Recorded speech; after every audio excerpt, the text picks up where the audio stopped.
সবাইকে শুভেচ্ছা ও ভালোবাসা জানিয়ে শুরু হচ্ছে সুর সংস্কৃতি কলকাতার অনুষ্ঠান। আজ পর্ব ১৫৮। আজ রবিবার, বাংলার ৩১শে বৈশাখ ১৪২৯, ইংরাজি ১৫ই মে ২০২২। আজকের অনুষ্ঠানে কবি সুকান্ত ভট্টাচার্যের প্রতি শ্রদ্ধা জ্ঞাপন। মূল অনুষ্ঠানের উপস্থাপনায় নন্দিতা ভট্টাচার্য। এখন কথা বলতে আসছেন নন্দিতা।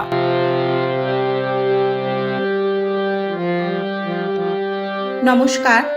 সুর সংস্কৃতি কলকাতার পক্ষ থেকে সকল শ্রোতা বন্ধুদের প্রীতি, শুভেচ্ছা ও অভিনন্দন জানিয়ে আমি নন্দিতা শুরু করছি ১৫৮তম পর্বের বিশেষ অনুষ্ঠান।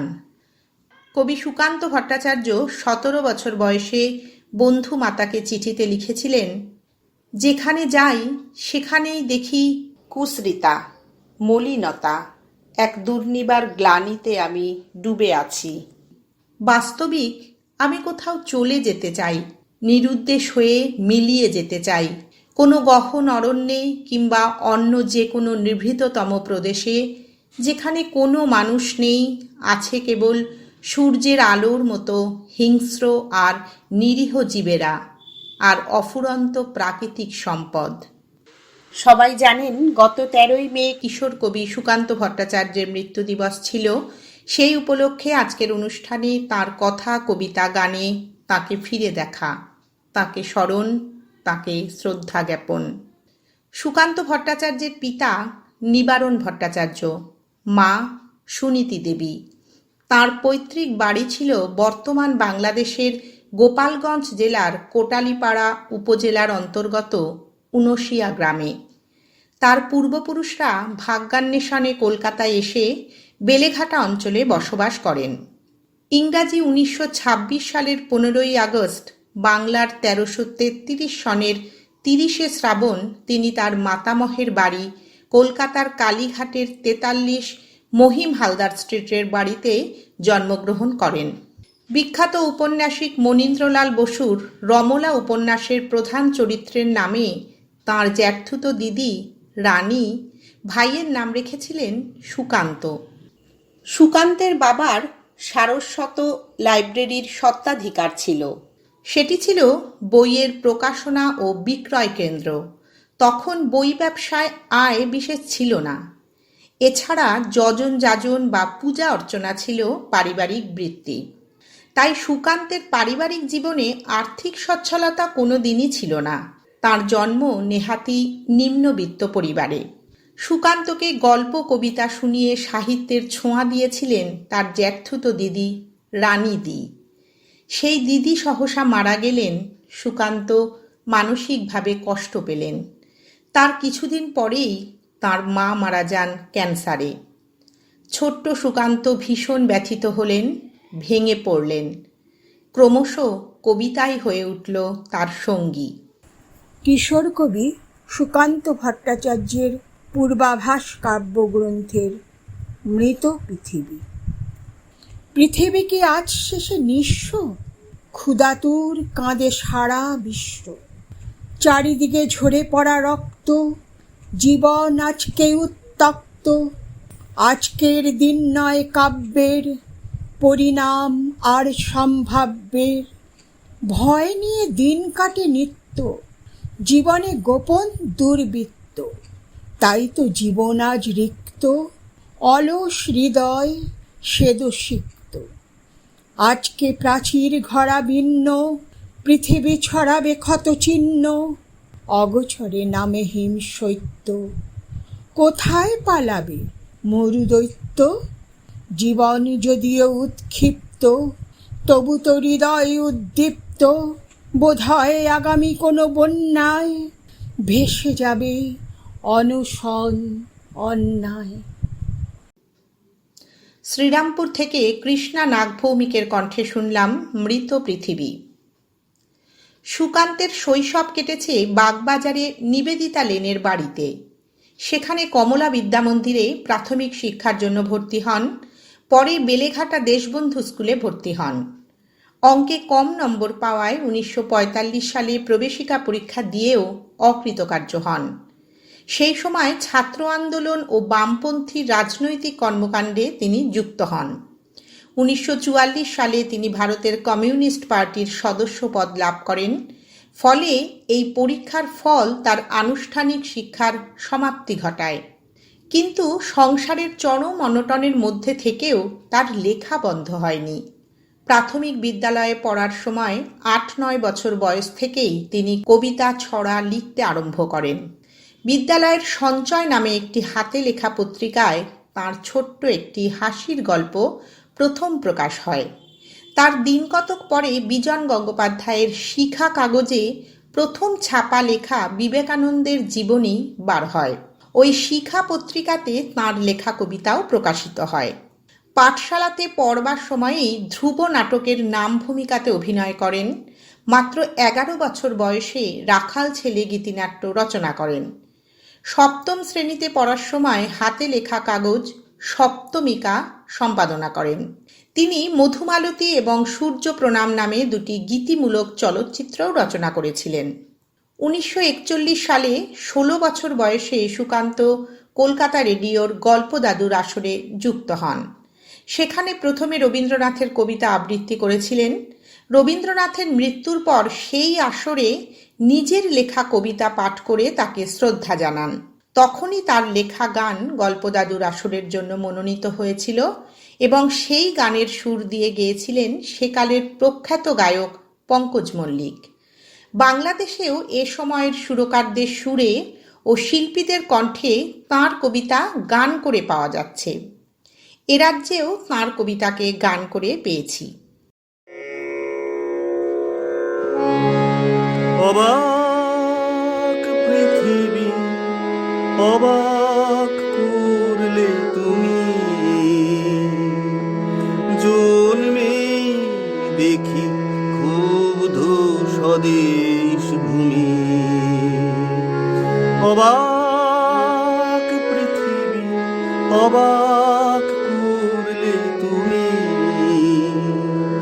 জন্মে দেখি ক্ষুব্ধ স্বদেশ ভূমি।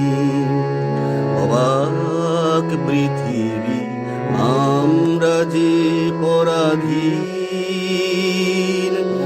অবাক কি দ্রুত জমে ক্রোধ দিন দিন।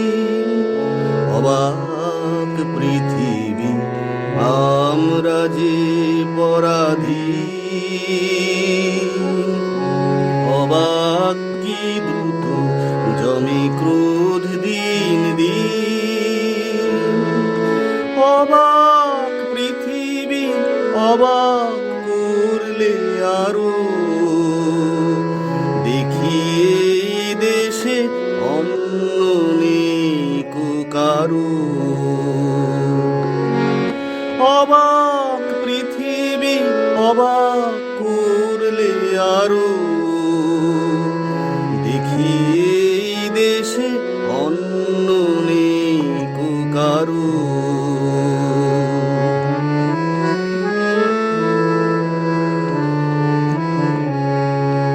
অবাক পৃথিবী অবাক যে বারে বার, দেখি এই দেশে মৃত্যুর কারবার। অবাক পৃথিবী অবাক যে বারে বার, দেখি এই দেশে মৃত্যুর কারবার। হিসাবেরও খাতা যখনই নিয়েছি হাতে, দেখেছি লিখিত রক্ত খরচ, রক্ত খরচ তাতে, রক্ত খরচ তাতে।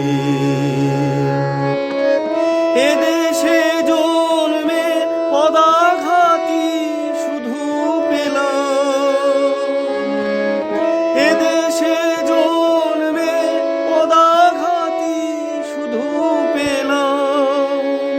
অবাক পৃথিবী শিলা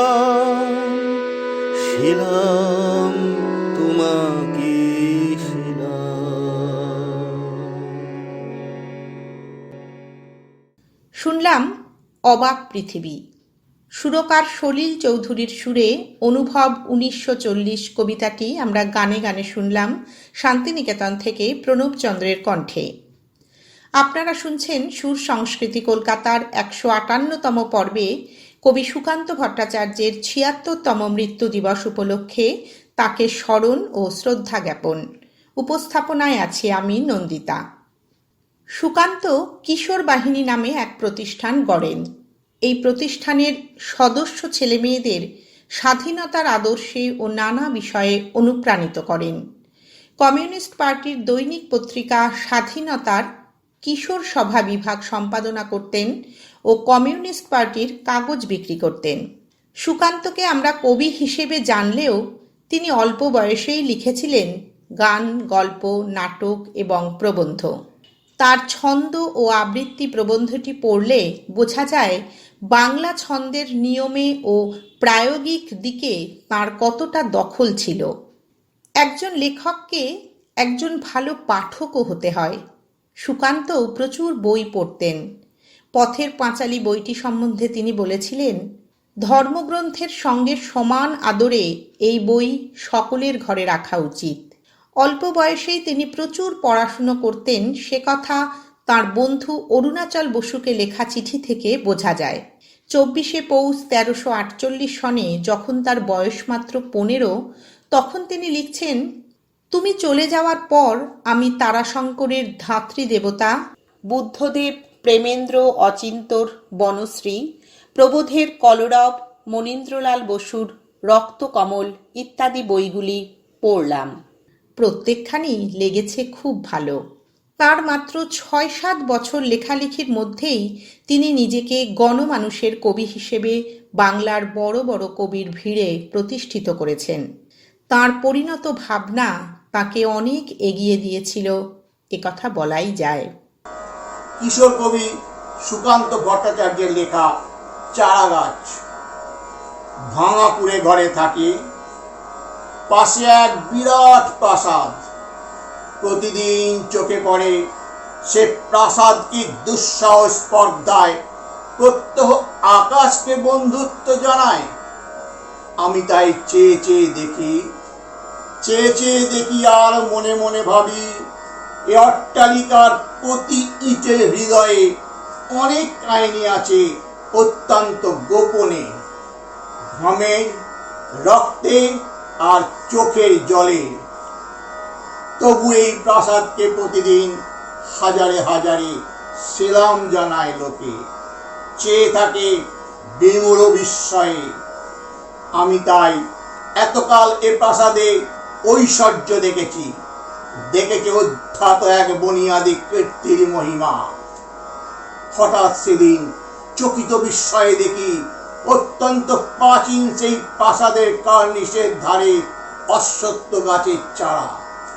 অমনি পৃথিবী আমার চোখের আর মনের পর্দায় আসন্ন দিনের ছবি মেলে দিল একটি পলকে।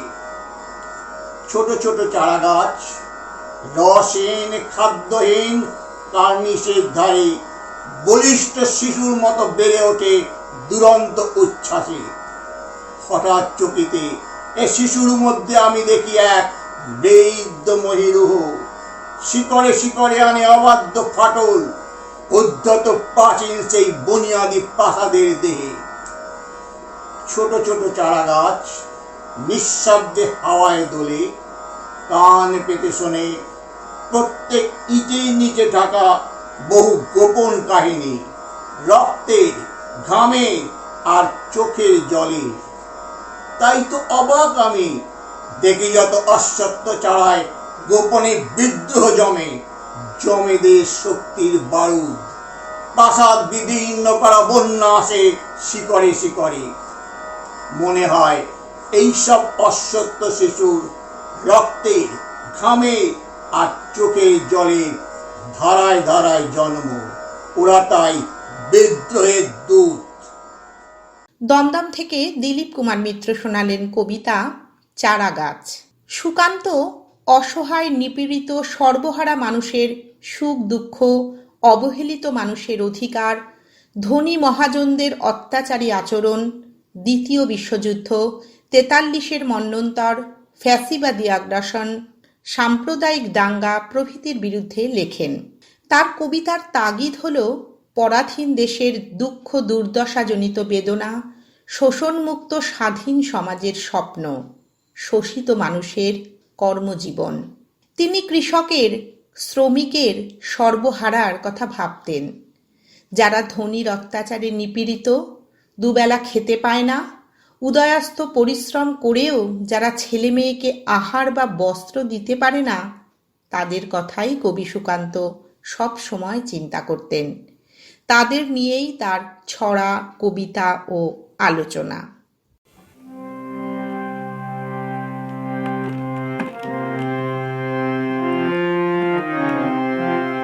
বলতে পারো বড় মানুষ মোটর কেন চড়বে, গরিব কেন সেই মোটরের তলায় চাপা পড়বে। বলতে পারো বড় মানুষ মোটর কেন চড়বে, গরিব কেন সেই মোটরের তলায় চাপা পড়বে। বলতে পারো, বলতে পারো, বলতে পারো, বলতে পারো।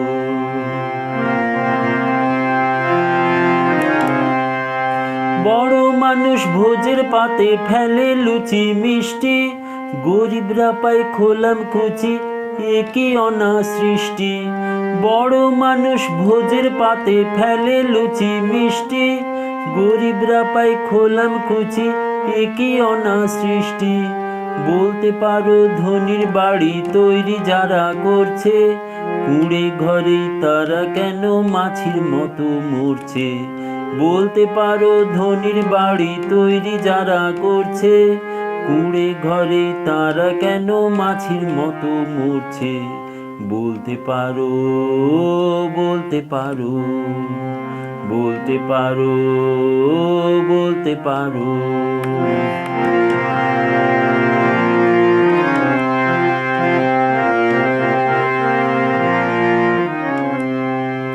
ধনীর মেয়ের দামি পুতুল হরেক রকম খেলনা, গরিব মেয়ে পায় না আদর সবার কাছে ফেলনা।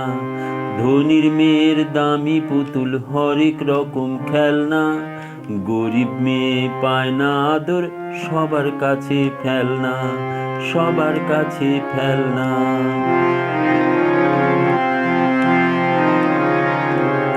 বলতে পারো ধনীর মুখে যারা যোগায় খাদ্য, ধনীর পায়ের তলায় তারা থাকতে কেন বাধ্য। বলতে পারো ধনীর মুখে যারা যোগায় খাদ্য, ধনীর পায়ের তলায় তারা থাকতে কেন বাধ্য। হিং টিং ছাত, হিং টিং ছাত প্রশ্ন এসব মাথার মধ্যে কামড়ায়, হিং টিং ছাত প্রশ্ন এসব মাথার মধ্যে কামড়ায়। বড় লোকের ঢাক তৈরি গরিব লোকের চামড়ায়, বড় লোকের ঢাক তৈরি গরিব লোকের চামড়ায়, বড় লোকের ঢাক তৈরি গরিব লোকের চামড়ায়। বলতে পারো, বলতে পারো, বলতে পারো বড় মানুষ মোটর কেন চড়বে, গরিব কেন সেই মোটরের তলায় চাপা পড়বে। বলতে পারো বড় মানুষ মোটর কেন চড়বে, গরিব কেন সেই মোটরের তলায় চাপা পড়বে। বলতে পারো, বলতে পারো, বলতে পারো, বলতে পারো, বলতে পারো, বলতে পারো, বলতে পারো, বলতে পারো। শুনলাম বলতে পারো বড় মানুষ মোটর কেন চড়বে। কবির পুরনো ধাঁধা কবিতাটিতে সুর ও কণ্ঠ দিয়েছেন শান্তিনিকেতন থেকে শিল্পী শুভজিৎ চৌধুরী। নন্দিতার উপস্থাপনায় আপনারা শুনছেন সুর সংস্কৃতি কলকাতার 158তম পর্বে কবি সুকান্ত ভট্টাচার্যের 76তম মৃত্যু দিবস উপলক্ষে তাঁকে স্মরণ ও শ্রদ্ধা জ্ঞাপন। সুকান্ত কারো কাছে তরুণ কবি, কারো কাছে তিনি কিশোর কবি। সমালোচক অশোক ভট্টাচার্য তাঁকে বলেছেন সমাজতান্ত্রিক বাস্তববাদী কবি। সংগ্রামী যুব মানুষের কবি ছিলেন আগামী দিনের ইতিহাসের প্রবক্তা। বুদ্ধদেব বসু সুকান্তকে নিয়ে লিখেছিলেন, কবি হবার জন্যই জন্মেছিল সুকান্ত, কবি হতে পারার আগে তার মৃত্যু হলো। আর সুকান্ত নিজেকে দুর্ভিক্ষের কবি বলে উল্লেখ করেছেন। জীবনের সমস্ত অভিজ্ঞতাকে কবি যখন কলকারখানায়, খেতে, খামারে, ঘরে ঘরে কবিতার মাধ্যমে পৌঁছে দিতে শুরু করেছিলেন, তখনই তার মৃত্যু। বলা যেতে পারে আরম্ভেই সমাপ্তি, এবং সেই দুঃখ বাংলা সাহিত্যে কোনো দিন ঘুচবে না। তাঁর নিজের মনের ভিতর থেকে লেখার চাহিদা ছিল। তাছাড়া তিনি যেভাবে সকল কথা ব্যাখ্যা করেছেন, সেই লেখার ধরন ও ভাষা তাঁর আগে আর কারো ছিল না বলেই সেই লেখা সকলের হয়ে উঠেছে।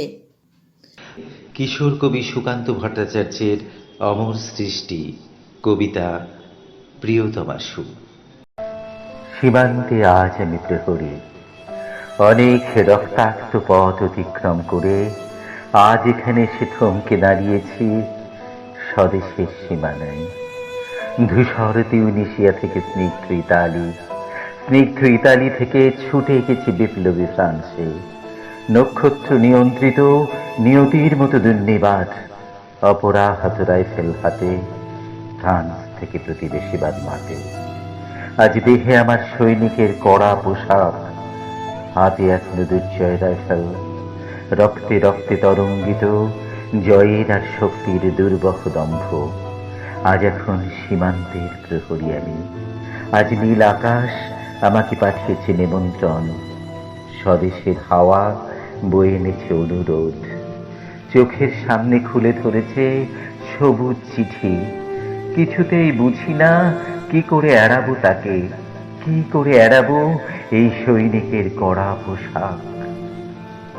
যুদ্ধ শেষ, মাঠে মাঠে প্রসারিত শান্তি, চোখে এসে লাগছে তারই শীতল হাওয়া। প্রতি মুহূর্তে স্লথ হয়ে আসে হাতের রাইফেল, গা থেকে খসে পড়তে চাই এই কড়া পোশাক। রাত্রে চাঁদ ওঠে, আমার চোখে ঘুম নেই। তোমাকে ভেবেছি কতদিন, কত শত্রুর পদক্ষেপ শোনার প্রতীক্ষার অবসরে, কত গোলা ফাটার মুহূর্তে, কতবার অবাধ্য হয়েছে মন যুদ্ধ জয়ের ফাঁকে ফাঁকে, কতবার হৃদয় জ্বলেছে অনুশোচনার অঙ্গারে তোমার আর তোমাদের ভাবনায়। তোমাকে ফেলে এসেছি দারিদ্র্যের মধ্যে, ছুঁড়ে দিয়েছি দুর্ভিক্ষের আগুনে, ঝড়ে আর বন্যায়, মারি আর মড়কের দুঃসহ আঘাতে বারবার বিপন্ন হয়েছে তোমাদের অস্তিত্ব। আর আমি ছুটে গেছি এক যুদ্ধক্ষেত্র থেকে আর এক যুদ্ধক্ষেত্রে। জানি না আজও আছো কি নেই, দুর্ভিক্ষে ফাঁকা আর বন্যায় তলিয়ে গেছে কিনা ভিটে, জানি না তাও। তবু লিখছি তোমাকে আজ, লিখছি আত্মম্ভর আশায়। ঘরে ফেরার সময় এসে গেছে, জানি আমার জন্য কেউ প্রতীক্ষা করে নেই। মালায় আর পতাকায়, প্রদীপে আর মঙ্গল ঘটে, জানি সম্বর্ধনা রটবে না লোকমুখে। মিলিত খুশিতে মিলবে না বীরত্বের পুরস্কার, তবু একটি হৃদয় নেচে উঠবে আমার আবির্ভাবে, সে তোমার হৃদয়। যুদ্ধ চায় না আর, যুদ্ধ তো থেমে গেছে।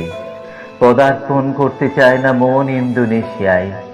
আর সামনে নয়, এবার পেছন ফেরার পালা। পরের জন্য যুদ্ধ করেছি অনেক, এবার যুদ্ধ তোমার আর আমার জন্য। প্রশ্ন করো যদি, এত যুদ্ধ করে পেলাম কি? উত্তর তার, তিউনিসিয়ায় পেয়েছি জয়, ইতালিতে জনগণের বন্ধুত্ব, ফ্রান্সে পেয়েছি মুক্তির মন্ত্র, আর নিষ্কণ্টক বার্মায় পেলাম ঘরে ফেরার তাগাদা।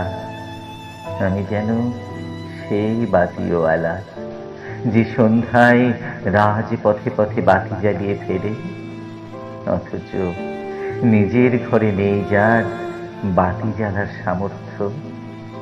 নিজের ঘরেই জমে থাকে দুঃসহ অন্ধকার।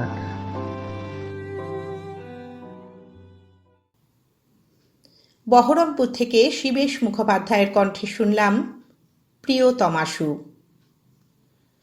সুকান্ত বন্ধু অরুণাচল বসুকে শেষ চিঠি লিখেছিলেন যাদবপুর টিবি হসপিটাল থেকে 1947 সালের 8ই এপ্রিল।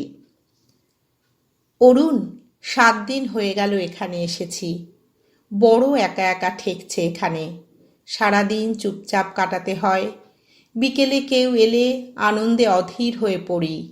বাস্তবিক শ্যামবাজারের ওই পরিবেশ ছেড়ে এসে রীতিমতো কষ্ট পাচ্ছি। যাই হোক, সুযোগ পেলেই আমার সঙ্গে দেখা করবি। এখানে লেডি মেরি হারবার্ট ব্লকে 1 নম্বর বেডে আছি। আশা করি আমার চিঠি পাবি। দেখা করতে দেরি হলে চিঠি দিস। ওই সময়ই সেই বন্ধুর মায়ের চিঠি পেয়ে তাকে চিঠির জবাবে লিখেছিলেন, শ্রদ্ধাস্পদাসু মা, আপনার ছোট্ট মৌচাকটি আমার হস্তগত হল, কিন্তু কৃপণতার জন্য দুঃখ পেলাম। আপনি আমায় যথাসম্ভব তাড়াতাড়ি যেতে বলেছেন। আপনার আগ্রহ আমায় লজ্জা দিচ্ছে তাড়াতাড়ি যেতে পারছি না বলে। আপনার কৃপণতার প্রতিশোধ নিলুম ছোট চিঠি দিয়ে। ইতি সুকান্ত। তাঁর বাঁচার ইচ্ছে, বসন্তের ভাবনা, নূতনের আবাহনের সঙ্গে চেতনার উন্মেষ তাঁর কবিতার ছত্রে ছত্রে।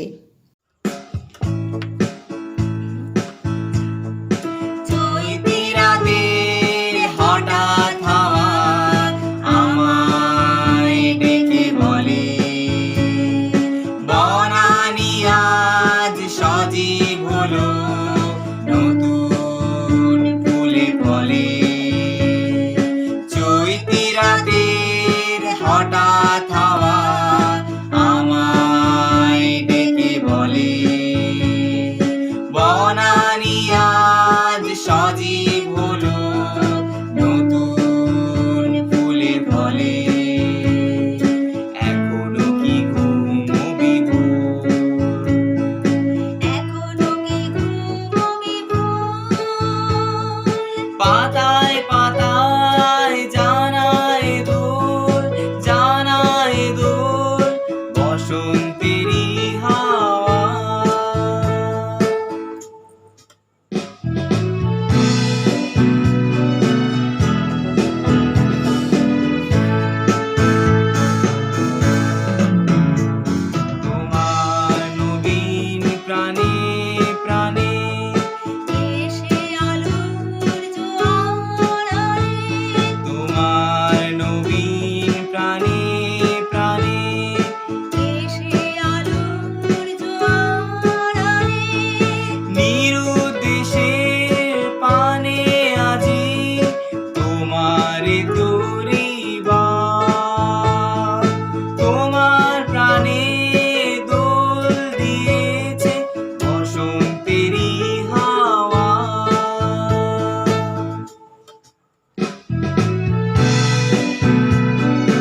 শুনলাম চৈতি রাতের হঠাৎ হাওয়া।